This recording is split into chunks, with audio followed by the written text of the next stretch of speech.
In this video, we're gonna look at 10 reasons why the US is better than Europe. And as a Dutch person, I'll give my perspective on these reasons. I think it's good to show this perspective as well because sometimes we Europeans might come off as like we're trying to say that everything in Europe is better. So let's see what might be better in the US.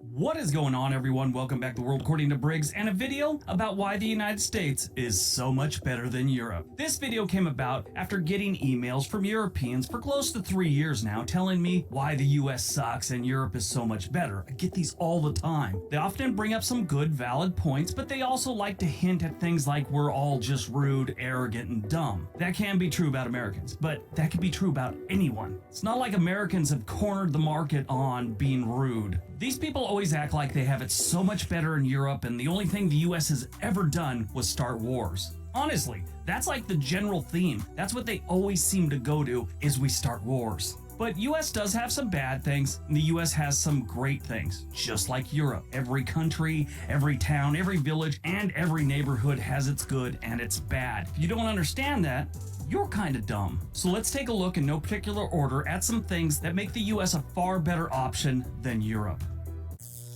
Number 10, World Wars. We don't have them. We never have. We hopefully never will. We just don't have world wars here in the United States. We've had a civil war and we've had some other things. And before you do, stop typing. Yes, Pearl Harbor was part of World War II and it was on American soil, but that was just an attack that took a couple hours. The Japanese also did take hold of some rock outcropping we had in the Bering Sea near Alaska. They stayed there for a couple months. We didn't even try and chase them out. But when it comes to world wars, no real combat on American soil other than those.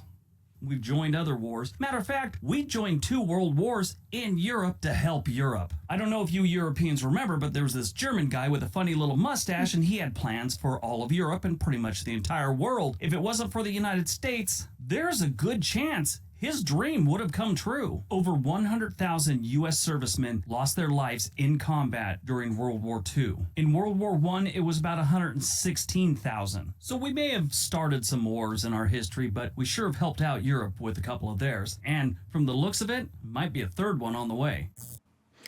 Yeah, that's fair. I never really thought about it, but I guess there hasn't been a war on American soil, and yeah, it's true. They did help Europe out. I'm thinking, like, for how long will it be the case that there hasn't been a war on American soil? Because the way things are going right now in the world is not looking very promising. But of course, I hope that World War III is not coming. Number 9, amusement parks. That World War II thing, World War I, was kind of depressing, so let's look at amusement parks. We excel at amusement parks. Europe has some wonderful things to do, don't get me wrong, but we set the bar for amusement parks. The Six Flags amusement parks, our water parks, Disneyland, Disney World, Cedar Point, Hershey Park, Busch Gardens, Universal, King's Dominion, Kings Island, and one of my personal favorites growing up was Knott's Berry Farm. It's not the biggest and it's not one of the best, but it's just got a place in my heart, so it gets a mention. Euro Disney's nice, Euro Park, Port Aventura, Future Scope, those are all nice, but it's nothing compared to what we got going on here in the United States. Okay, Legoland started in Europe and that's pretty cool. We got some here in the United States, but we still blow everyone out of the water when it comes to amusement parks. I honestly, I can't really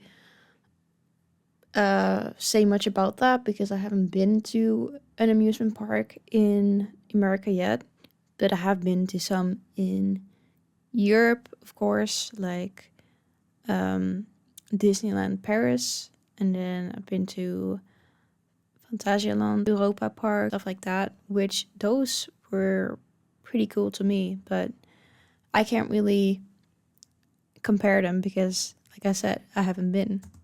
But I'll take his word for it. Number 8, the US economy. Sorry for all this pausing, but I wanted to say, if you're American and you've been to both, like in Europe and in America, let me know. Or if you're not American and you still have been to both, let me know what you think. Economy. If you don't know, the US economy is huge. It's by far the biggest economy in the world. The United States annual GDP is about $21 trillion. In a distant second, you have China with an annual GDP of $14.72 trillion.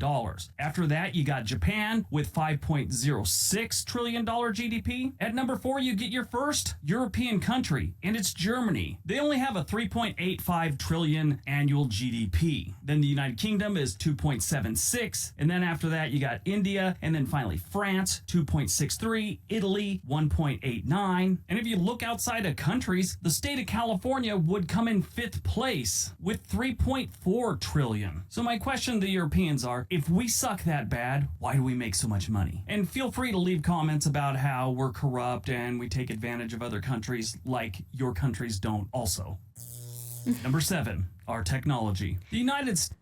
Yeah. Right now, tariffs, at least that's what Trump's trying to do, I guess. Don't really know if it's gonna work out in America's favor that much, but we'll have to see about that. States has invented most of the really cool stuff. Sure, Europe has come up with the guillotine and the Iron Maiden, but the United States has come up with things like the personal computer in 1971, the weed whacker in 1971. 1972, we came up with the video game console. 72 also gave us the MRI. 73 gave us the cell phone. This is all before 1980. In 1978, we invented microwave popcorn. 1986, we gave you the 3D print. For some reason, I never thought about that someone had to actually invent microwave popcorn. 1996, we gave you Google. 2005, we gave you YouTube. I should say 2004, we gave you Facebook also, but that's kind of working against us these days, it seems like. Along with in 2006, Twitter showed up. We also gave you the COVID-19 vaccine. I know some of you don't think that was a good thing, but a lot of people do. If you want to go way back, 1938, we invented the chocolate chip cookie. Take that, Europe, you and your croissant. I'll give him that. I do love some chocolate chip cookies, so 6, gas prices. Your gas prices suck, Europe, face it. I know you go by liters, and we're going to break it down for gallons, which we use here in the United States, and dollars, okay? I found a nice little chart that breaks it down as of May 1st, 2022. The highest gas prices in the world right now is Hong Kong, and it is $10.87 on average per gallon of gas. Norway, it's 9.13 for a gallon of gas. Monaco, it's $9 a gallon of gas. Iceland, $8.75. Denmark, $8.69. Finland, $8.64. Greece, $8.38. Netherlands, $8.33. Germany, $7.91. United Kingdom, $7.70. The list goes on. Sweden, $7.69. Yeah, it's pretty high in the Netherlands overall, I'd say. That's why sometimes people go to Belgium if they're like close by or they live close by. They might go to Belgium and fill up their tank there. But yeah, I give them that. It's pretty high. Liechtenstein, 766. Estonia, 755. Switzerland, 747. This list goes on. You know where the United States is? 84th in the world with $4.58 on average countrywide. Now, this is the point where a bunch of people here in the United States are going to leave some political comment or how they just paid $5.10 in Los Angeles or something. This is the national average. Good thing you people in Europe like to ride bikes everywhere.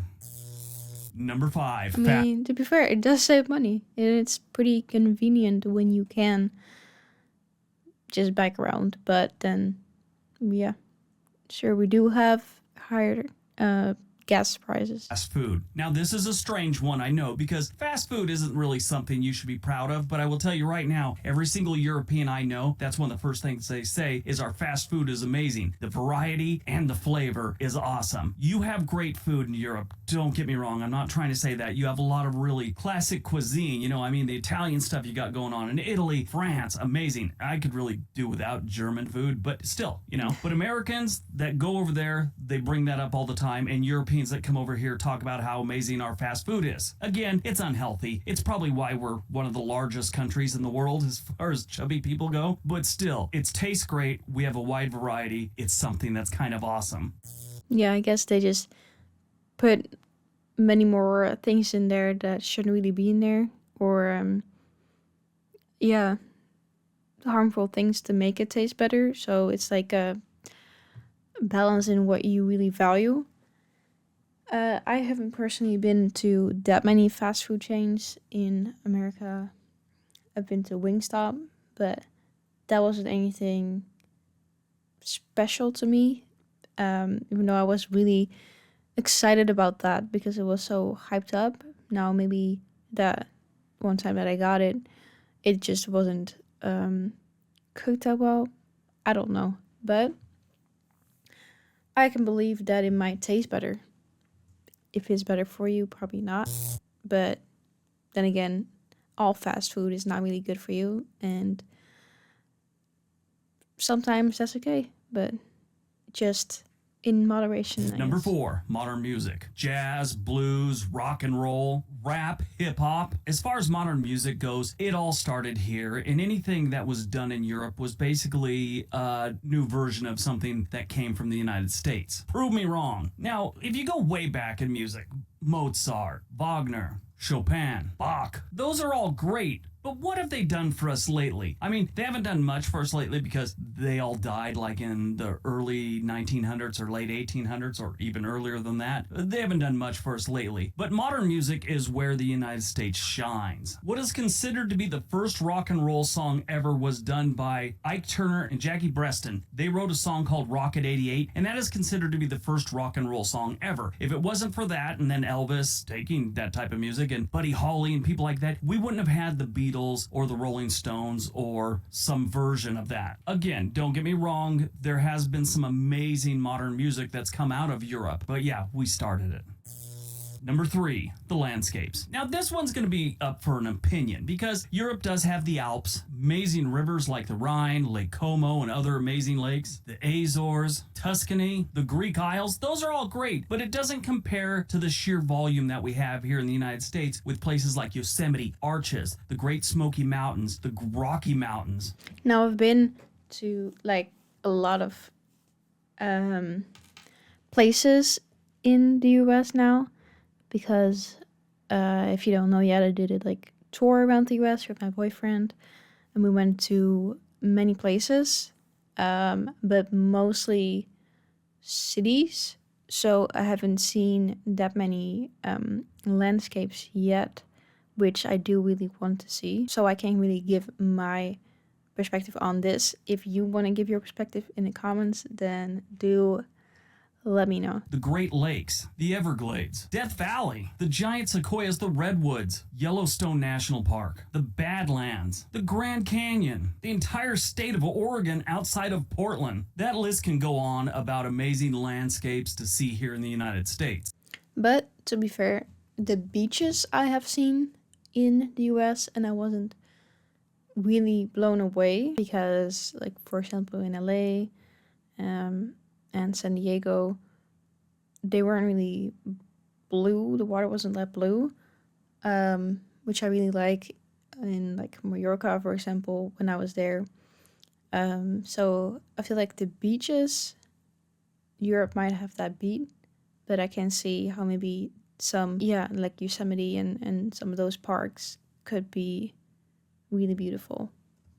Europe does have some good ones, but just in sheer volume and numbers and things to see, we're a bigger country and we have amazing landscapes. So we get the win, in my opinion, on that one. Now, to be fair, if we start looking at amazing buildings, ancient buildings and stuff, Europeans got us killed there. But, you know, I mean, the Colosseum, Eiffel Tower, Big Ben, so many other ones. We have nothing that compares to that, but our land and our natural beauty is, in my opinion, and a lot of people's opinion, so much better.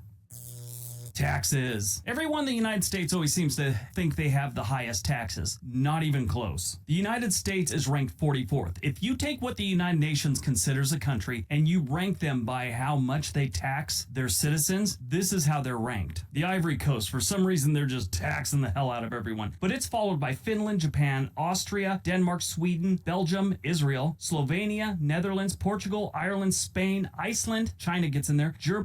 Yeah.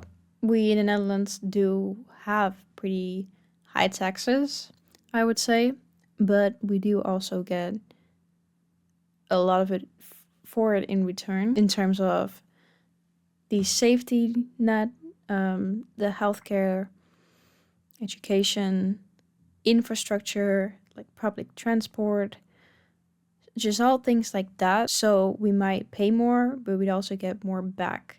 Whereas in the US, I haven't seen the quality of those things reflected. So that's another thing to take into account. Maybe you pay less taxes in the US, but then you also get less back for it. I think I'd rather pay more to get more back.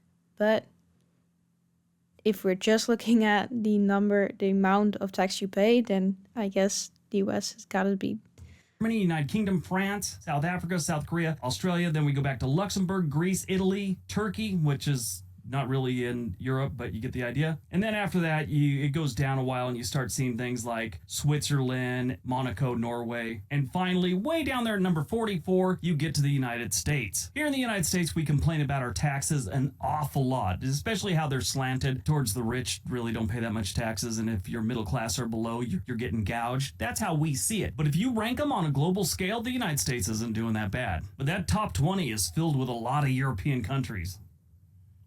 All right, before we get to number 1, don't forget we have another channel called On This Day. We'd love it if you went over there and subscribe. There's a link down below. All right, on to number 1.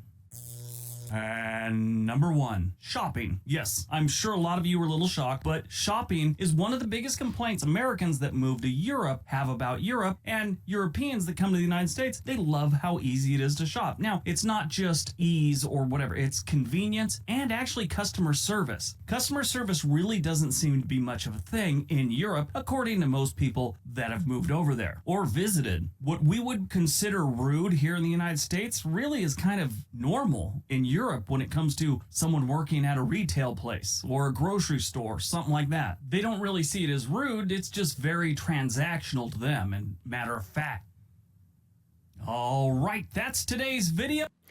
Yeah, about that, I do agree that the customer service might be better in the US than in Europe. They might be more attentive. They might come to you more often and ask you if they can help and stuff like that. Let me know if you're American what you think of these points, and if you're from Europe, then also let me know your perspective and we can have an open discussion in the comments.